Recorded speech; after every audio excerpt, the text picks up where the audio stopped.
Para ser médico hay que tener una mente brillante. No cualquier persona puede ser médico, pero tener una mente brillante y ser genial no es suficiente para ser un buen médico. Se requiere del adorno de mucha inteligencia emocional. Se requiere de la práctica de valores y principios que guíen todas nuestras actuaciones. Se requiere ser puntual y responsable, ser afectuoso, amar lo que se hace, ser compasivo con aquellos que sufren, ser solidario con los demás, ser buen compañero, maestro y amigo. Se requiere ser pulcro en las situaciones en las cuales uno se ve envuelto cotidianamente y manejar la cosa pública como si fuera nuestra, con mucho cuidado.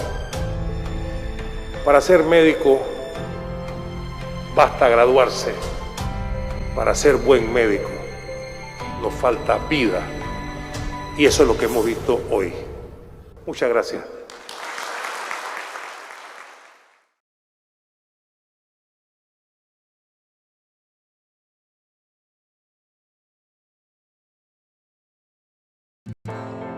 Hola amigos, sean bienvenidos a un video más en este tu canal.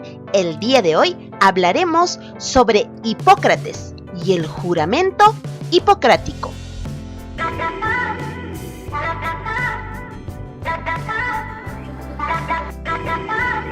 Hipócrates, aclamado como padre de la medicina y el primer médico, fue pionero del estudio científico del cuerpo humano y el primero que documentó muchas enfermedades.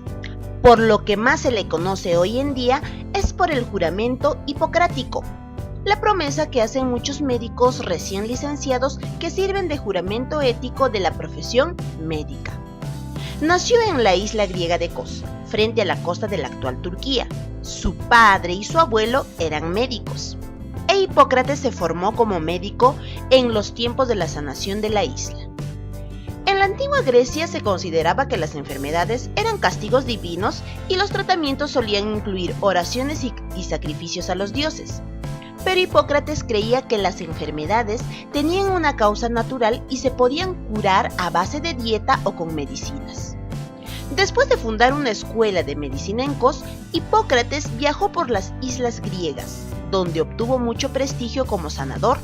También se cree que escribió los tratados hipocráticos, una recopilación de tratamientos médicos que contenía también el juramento hipocrático. Al igual que la de muchos otros pensadores de la Grecia antigua, la biografía de Hipócrates se escribió mucho después de que muriera, y no se conocen con certeza demasiados detalles de su vida, pero según algunas fuentes vivió unos 100 años y murió en la ciudad griega de Larisa. El juramento de Hipócrates. Tal vez la tradición más duradera en la historia de la medicina sea el juramento de Hipócrates. Este juramento fue escrito como un lineamiento de ética médica y aunque las palabras exactas han cambiado con los tiempos, el contenido general es el mismo. Un juramento de respeto para aquellos que impartieron su conocimiento sobre la medicina y para los pacientes, así como la promesa de tratarlos con el mejor conocimiento médico. El juramento hipocrático es un documento fundamental para la ética y deontología de la práctica médica. Fue atribuido a Hipócrates en la antigüedad, aunque investigaciones más modernas indican que podían haber sido escrito después de su muerte. Es probablemente el documento más célebre del corpus hipocrático. Recientemente se ha puesto en duda la autenticidad del autor del documento, que para algunos investigadores proviene de una presunta escuela pitagórica de medicina, de la que se tienen más noticias. Aunque hoy en día el juramento solo se utiliza raramente en su forma original, sirve de base para otros juramentos y leyes similares que definen las buenas prácticas y morales médicas. Los licenciados que están a punto de empezar la práctica médica tradicionalmente pronuncian este juramento. El juramento dice: juro por Apolo médico, por Esculapio, por Igea y Pancea, por todos los dioses y todas las diosas, tomándolos como testigos, que cumpliré, según mis fuerzas y mi capacidad, el juramento y el compromiso siguiente. Respetaré a mi maestro de medicina tanto como a los autores de mis días. Compartiré con él mis bienes y, si es preciso, atenderé a sus necesidades. Consideraré a sus hijos como hermanos y, si desean aprender la medicina, se las enseñaré gratis y sin compromiso. Comunicaré los preceptos, las lecciones orales y el resto de las enseñanzas a mis hijos, a los de mi maestro, a los discípulos ligados por un compromiso y un juramento según la ley médica, pero a nadie más. Dirigiré el régimen de los enfermos en provecho de ellos, según mis fuerzas y mi juicio, y me abstendré de todo mal y de toda injusticia. No entregaré veneno a nadie, si me lo piden, ni tomaré la iniciativa de tal sugestión. Tampoco entregaré a ninguna mujer un pesario abortivo. Pasaré mi vida y ejercitaré mi arte en la inocencia y la pureza. No operaré de mal de piedra. En cualquier casa que entre, iré para la utilidad de los enfermos, guardándome de toda mala acción voluntaria y de corrupción, y sobre todo de la seducción de mujeres y de muchachos, libre o de esclavos. De todo aquello que vea u oiga en la sociedad durante el ejercicio de mi profesión, e incluso fuera de ella. Callaré lo que no necesita ser nunca divulgado, considerando la discreción como un deber en semejante caso. Si cumplo este juramento sin infringirlo, seré honrado siempre por los hombres. Si lo violo y soy perjuro, que mi suerte sea contraria. Como es claro, la organización del juramento está dividida en dos partes. La primera parte especifica los deberes del estudiante hacia su maestro y sus obligaciones al transmitir el conocimiento médico, mientras que la segunda parte es un breve resumen de la ética médica. Sin embargo, como esta segunda parte no es consistente con los principios y las prácticas del propio Hipócrates, se ha supuesto que él no fue el único que lo redactó, y algunos de los argumentos son los siguientes. Una inconsistencia inmediata en la prohibición del aborto, ya que en el Corpus Hippocraticus contiene varias alusiones a los métodos para abortar y el uso de presarios. Además, las prohibiciones del juramento no hacen eco a los sentimientos del público en general, ya que en la época griega, igual que en la romana, el aborto se practicaba sin escrúpulos. Una segunda discrepancia entre el juramento y los principios hipocráticos en general es la prohibición del suicidio, ya que en la antigüedad esto no era censurado. El suicidio era visto como un alivio para la enfermedad. Era justificado el suicidio. Tanto así que en algunas ciudades o estados era una institución legalizada para las autoridades. En las religiones antiguas tampoco se prohíbe el suicidio. Además, los griegos no pensaban que era un castigo eterno para los que terminaban su vida en esa forma, y las leyes y religiones dejaban libres a los médicos para hacer lo que su conciencia les permitiera. La posición tomada en el juramento parece estar de acuerdo con los principios de los pitagóricos, ya que entre todas las escuelas griegas de filosofía, solo ellos sancionaban el suicidio y el aborto. El juramento también está de acuerdo con las prohibiciones pitagóricas contra los procedimientos quirúrgicos de todo tipo y contra el derramamiento de sangre, ya que se creía que había residuo en el alma.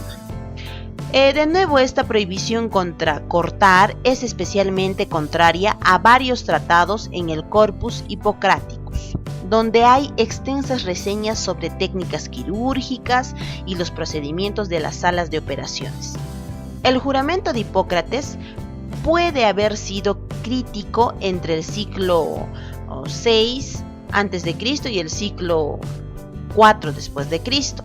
Ha sido el ejemplo de ética médica que no es raro que, aunque incorrectamente atribuido a su totalidad a Hipócrates, se ha mantenido como el símbolo de la actitud de los médicos. La prohibición contra el aborto y el suicidio estaban y aún están de acuerdo con los principios de la Iglesia cristiana. Además, la primera referencia, el juramento fue en el siglo I después de Cristo y pudo haber sido adecuado poco después, porque llenaba los ideales religiosos de esa época. Sin embargo, es irónico que con toda la influencia religiosa y implícita el juramento sea asociado con Hipócrates, el médico que separó la medicina de la religión y la enfermedad de las explicaciones sobrenaturales. Este video entonces fue del episodio Explorando el Origen. No olvides comentar, darle like, compartir este video y sobre todo suscríbete a nuestro canal, activa la campanita de notificación para que cuando subamos video nuevo seas el primero en ver.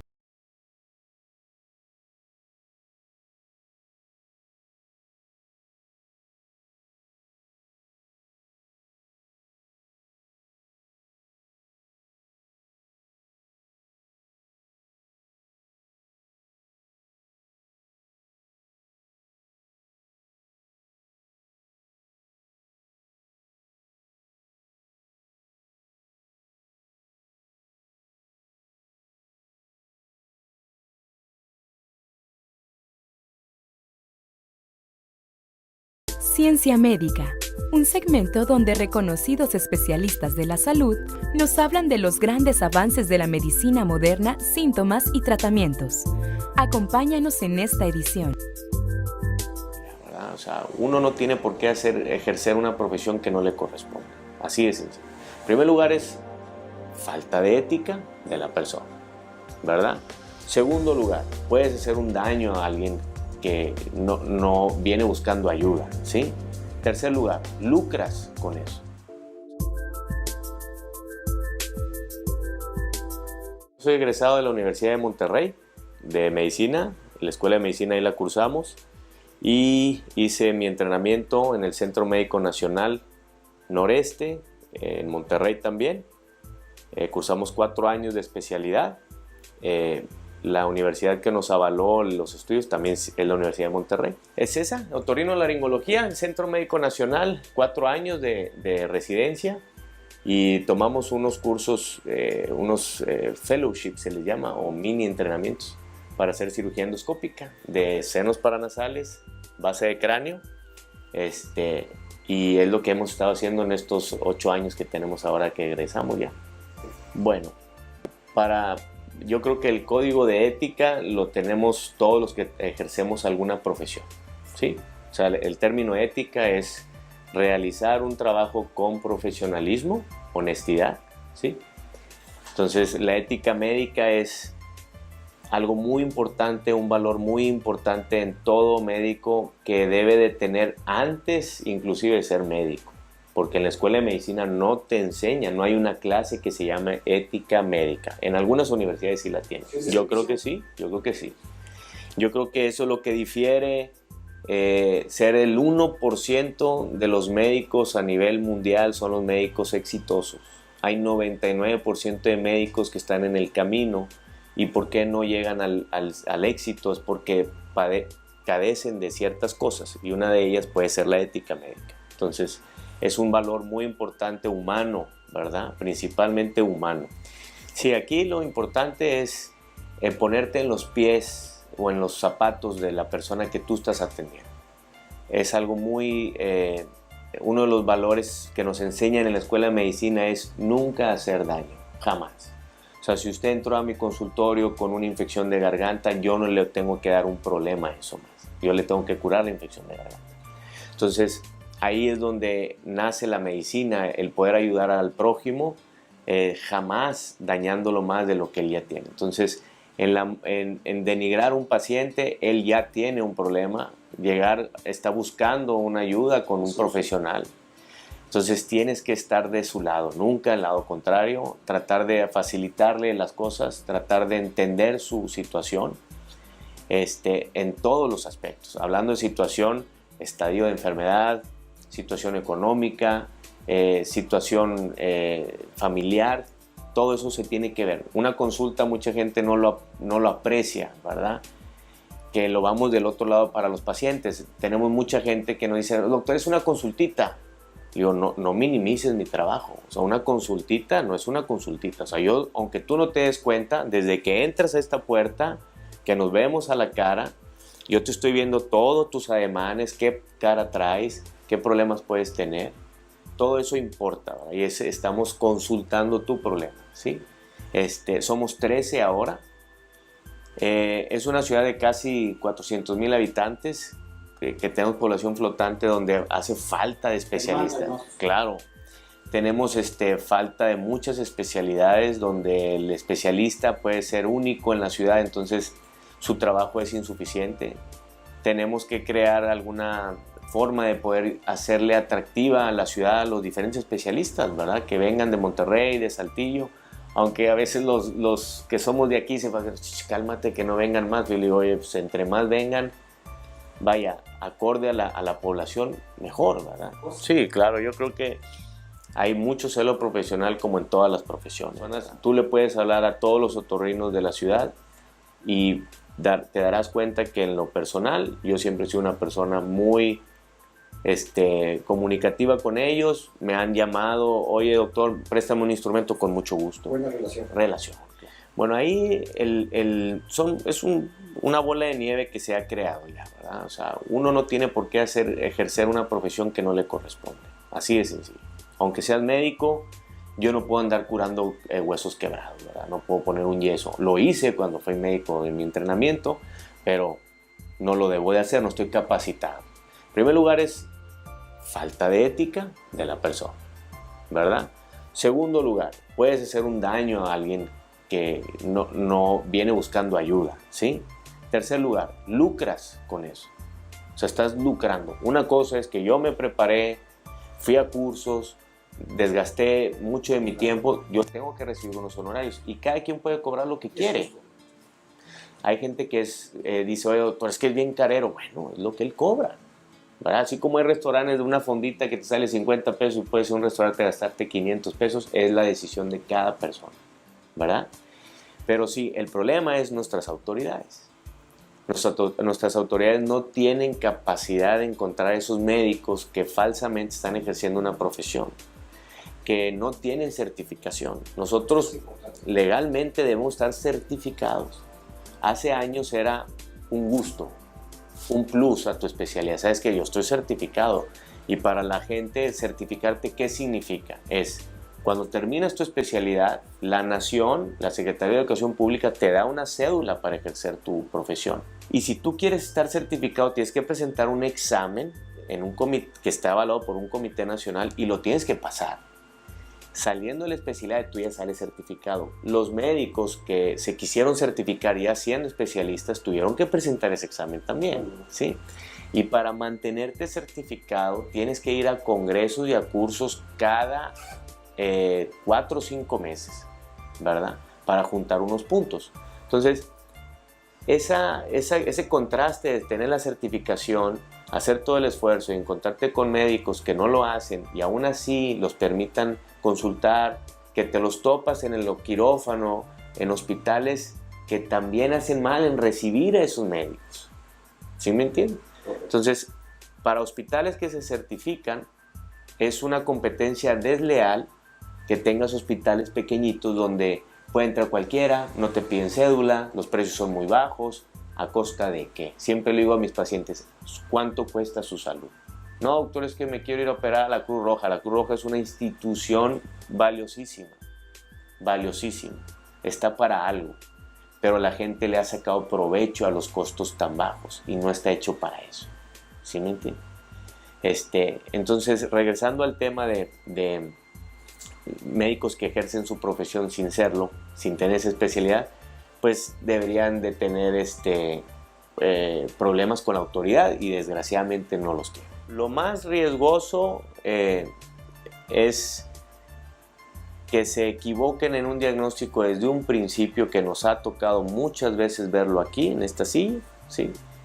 Donde el paciente viene con tratamientos de hasta 3 o 4 meses recibiendo medicamentos que le ponen en riesgo su salud, claro, que se perdió ya tiempo valiosísimo para poderlos ayudar y que a final de cuentas ese paciente pues va a tener unas consecuencias a veces hasta terminales y a los médicos no les pasa nada, o sea, no hay ninguna autoridad que persiga eso, ¿verdad? Entonces sí se debe tener mucho en cuenta la población. Gracias a estos programas y gracias a que ahora todo el mundo tenemos acceso a las redes sociales, tú tienes acceso a mi cédula profesional poniendo mi nombre en una página, ¿verdad? Donde ahí sale. Ahora, ya que tú tienes eso, ya tienes una garantía de que el médico, aunque sea, tiene una especialidad, está certificado. Ahora, hay doctores certificados y médicos certificados que tienen todas sus credenciales y aún así tienen ciertos problemas, ¿verdad? Entonces, aquí va enfocado que la certificación te da algo de garantía, aunque sea, ¿verdad? Yo lo que te comentaba, lo primero es recurrir al médico. La relación médico y paciente es valiosísima, pero cuando esta relación se oxida o se rompe o alguno de los dos partes no está a gusto con la relación, entonces se tiene que buscar una segunda opinión de la manera más rápida posible. El médico no debe nunca acostumbrarse a tratar a los pacientes de la misma manera. Eso es lo principal. Cada paciente es único, es individual y cada uno tiene un problema. Aunque uno en la especialidad se enfoca tanto a algo tan específico que a veces puedes sentirte cotidiano, ¿verdad? Para no decir aburrido, pero para algo uno decidió ser la especialidad, o sea, la escogiste tú. Entonces, el paciente y el médico deben tener una relación muy estable, porque si no, se pierde esa comunicación y tanto el paciente se puede sentir ofendido y el médico se puede sentir olvidado. O sea, decir, tú no me regresaste conmigo, yo te dije que vinieras a las 3 semanas, vienes 3 meses después y vienes con este problema, yo ya no te puedo ayudar.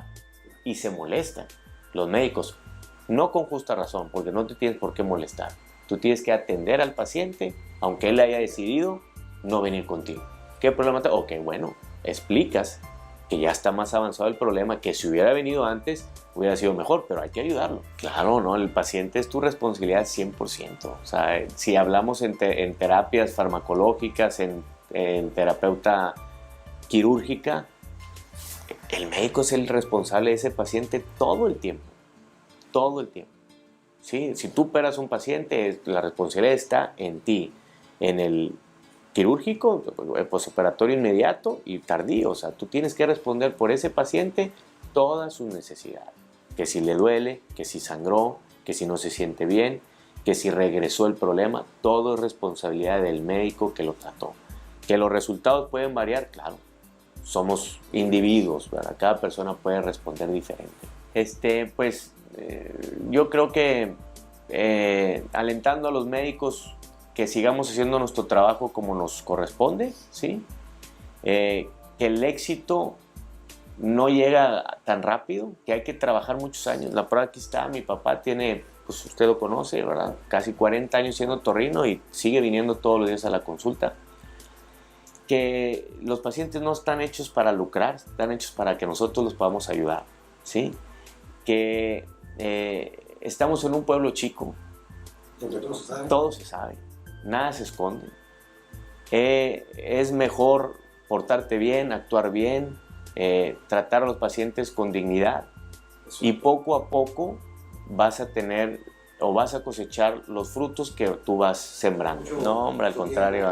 Muchas gracias y aquí estamos a sus órdenes.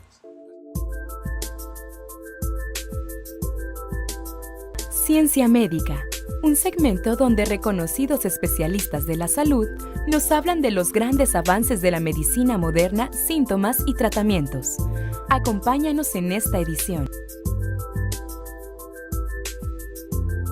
Ciencia Médica, un segmento donde reconocidos especialistas de la salud nos hablan de los grandes avances de la medicina moderna, síntomas y tratamientos. Acompáñanos en esta edición. Ciencia Médica, un segmento donde reconocidos especialistas de la salud nos hablan de los grandes avances de la medicina moderna, síntomas y tratamientos. Acompáñanos en esta edición.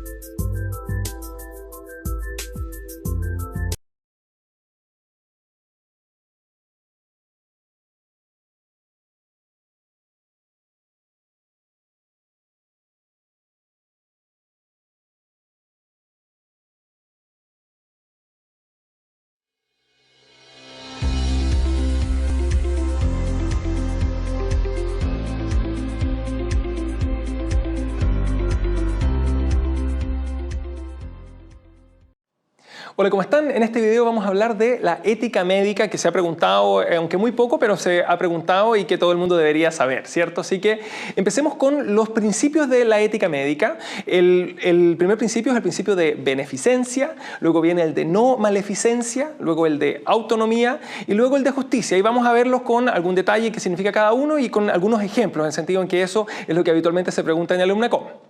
Ahora, el principio de beneficencia se resume en hacer el bien, en buscar el bien del paciente. Uno no debería dejarle nunca un tratamiento que no le va a generar algún beneficio y del mismo modo uno está obligado a actuar de manera de beneficiar al paciente, y abstenerse de hacer el bien sería algo antiético para el médico. Por otro lado está el de no maleficencia, y que quede bien claro, esto significa no dañar, y no hacer el mal no es lo mismo que hacer el bien, aunque Arjona diga lo contrario. Ya esos son dos principios totalmente distintos y hay que saber diferenciarlo en las preguntas del AlumnaCom. Pero a grandes rasgos uno debería abstenerse de realizar cualquier cosa que ya sea en realidad o de una manera potencial pueda perjudicar a nuestro paciente. Luego está el de la autonomía, que es el respetar la autonomía de las personas, que a grandes rasgos es el consentimiento informado.